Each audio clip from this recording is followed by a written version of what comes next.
We already talked about first-person pronouns. We finished our discussion with second-person pronouns last week.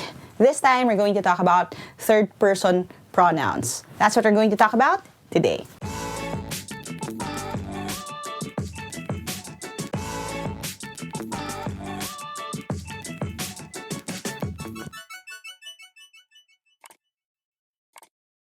Hi there! Thank you for checking out my channel. Thank you for clicking on this video. If this is the first video that you're watching from my channel, I make educational and motivational content. So if you don't want to miss any of my uploads, don't forget to hit subscribe and hit that bell icon. Now, like I said in the intro kanina, ito ay third-person point of view na, mga pronouns na ginagamit natin dito.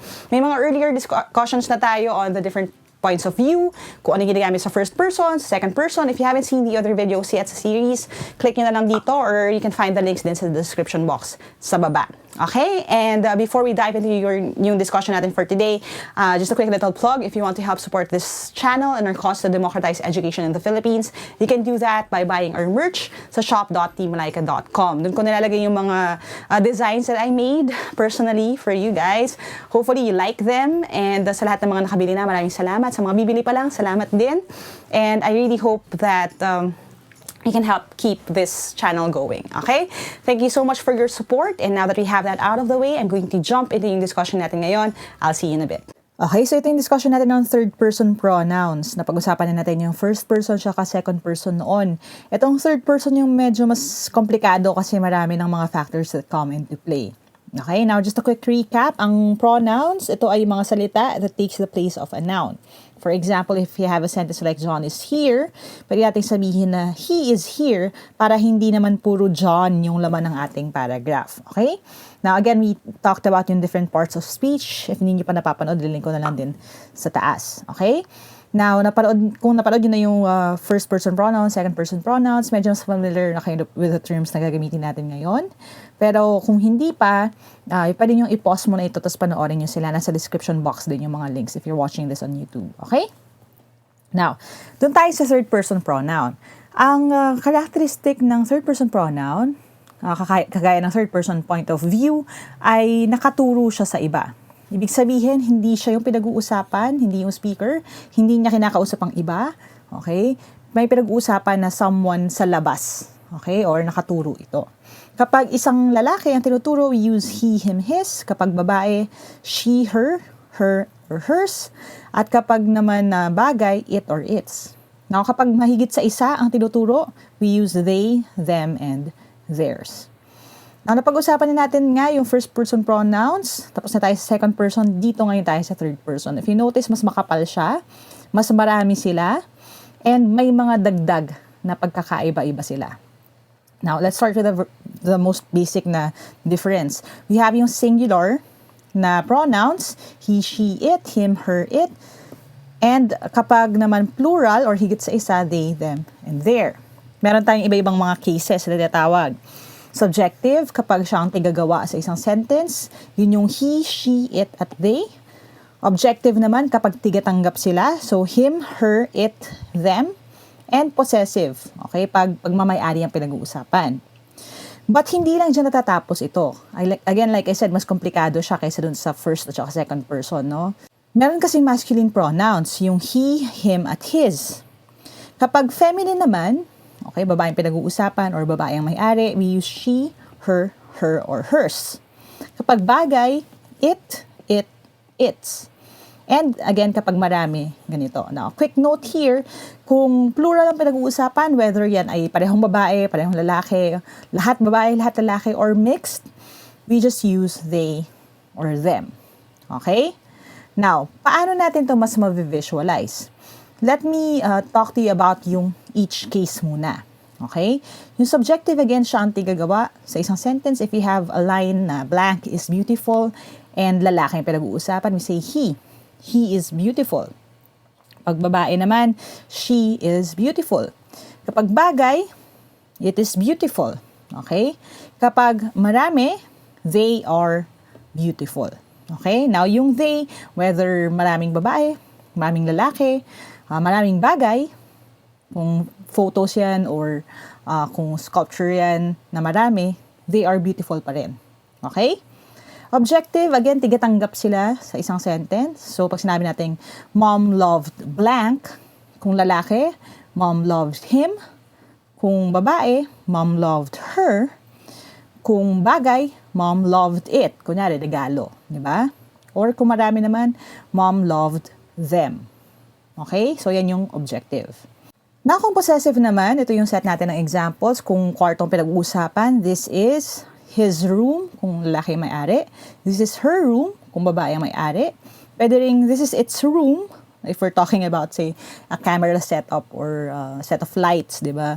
Kuyari, isang ilaw na ito. Dito siya talaga nakalagay. Parang, this is its room. Pwede kong sabihin na ganon. Kasi yun yung kwarto niya. And this is their room, kung marami ang nag-share sa isang kwarto. Whether yan ay maraming bagay o maraming tao, maraming hayop, kahit anong pa yan, basta marami, it's their room. Kung possessive determiner naman, di ba? Napag-usapan na natin before yan. Ito yung cases na hindi nakasunod yung noun. You could say, this room is his, this room is hers. Kung marami sila, this room is theirs. Yung this room is its, medyo awkward pakinggan, bihirang gamitin. Pero itong tatlong to, mas common silang nagagamit. Okay? Now, again, ang difference would be, wala yung noun na sinusundan. Now, I set out to complete a flow chart para sa mga iba-ibang pronouns when I started this series. And ito na yung last part niya.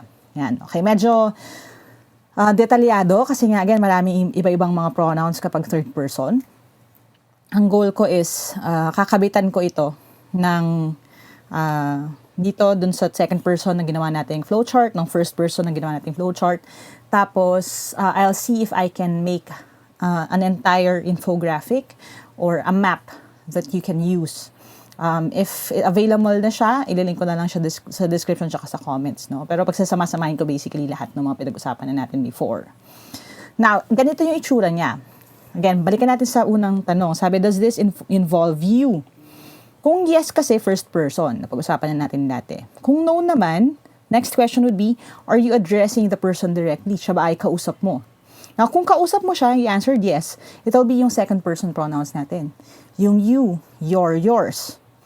Pero, kung hindi naman, ibig sabihin, hindi mo naman siya kinakausap, yung pinatutungkulan mo, magiging third person siya. Now, unang tanong, is it singular or plural? Okay, bakit ito yung unang demarcation niya? Kasi nga again, kung plural, didiretso na tayo dito sa are they the doer? Kung doer siya, magiging they. Kung receiver siya tigatanggap, magiging them. Okay? Kung owner naman, again, dalawa yung cases na ito.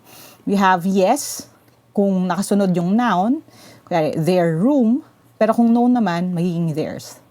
Okay? This room is theirs.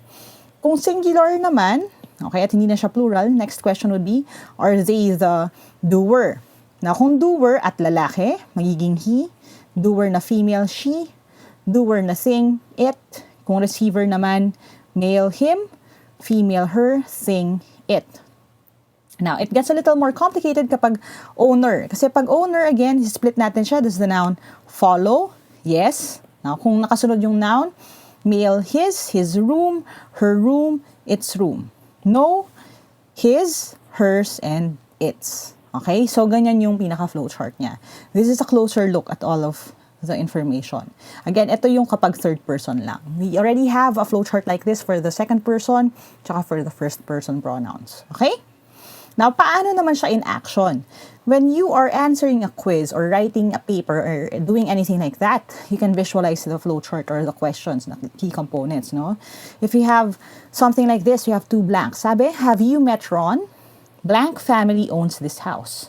So, of course, si Ron yung pinag-uusapan dito, no? By context clue. So, dahil si Ron ay lalaki, at si Ron ang may-ari nung, or pinaka-connection dun sa family na may-ari ng bahay, it's actually a possessive pero male. Okay, ano ibig sabihin nun? Kung itatrack ko itong path na ito dito sa aking flowchart, titingnan natin, si Ron na pinag-uusapan, singular yon. Okay, are they the doer ba siya, receiver, or owner? Now, owner siya, di ba? Nung family. Okay, kanyang pamilya yun eh. Now, does the noun follow? Yes. Yes, kasi kasunod na yung word na family. So, yes, tapos dahil male si Ron, ang magiging sagot ay his. Okay, so have you met Ron? His family owns this house. Okay? Now next, this entire farm is blank. Now, kanino ba yung farm? Diba? So, yung pinag-uusapan na dito would be yung family ni Ron kasi nga sa kanila nga yung bahay, no? So, ibig sabihin marami na sila. Kung susundan ko ito, third person, plural, tapos, are they the, and again, owner sila nung farm. Now, does the noun follow? Wala nang kasunod dito. Okay? Dahil walang kasunod dyan, ang sagot natin ito would be no. So, the answer is theirs. This entire farm is theirs. Alright? So, again, that is the purpose of the flowchart. Gusto ko lang na kung nagsisimula pa lang kayo, may visual representation kayo nung decision making na ine-entail ng pagpili ng tamang pronoun. Okay? And now that you have that, we're going to jump into our quick quiz. This quiz is a little bit different from yung mga quizzes natin dito sa first person pronoun at second person pronoun kasi mas komplikado nga ito. Ang challenge would be this. May mga hinighlight ako na words or phrases. Naka-underline sila dito sa paragraph na ipapakita ko sa inyo. And I want you to replace those parts with pronouns na pinaka-appropriate dun sa sitwasyon. Okay, so again, titignan niyo yung paragraph, papalitan niyo yung mga pronoun ng third person pronoun na sakto dun sa gamit na yon. Okay, dun sa paragraph na yon. Okay, I'll give you time. Sa dulo, i-discuss natin yung tamang sagot. And if you're ready with your pen and paper, your timer starts now.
Alright, let's see how you did.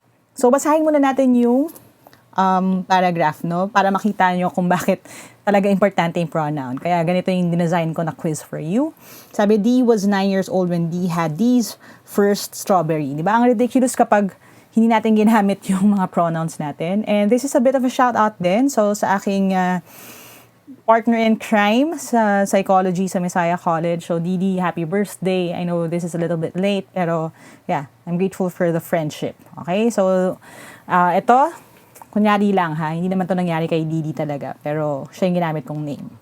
Now, if you want me to use your name for future videos, I will set up a system for that soon and I'll announce it dito sa channel din. Okay?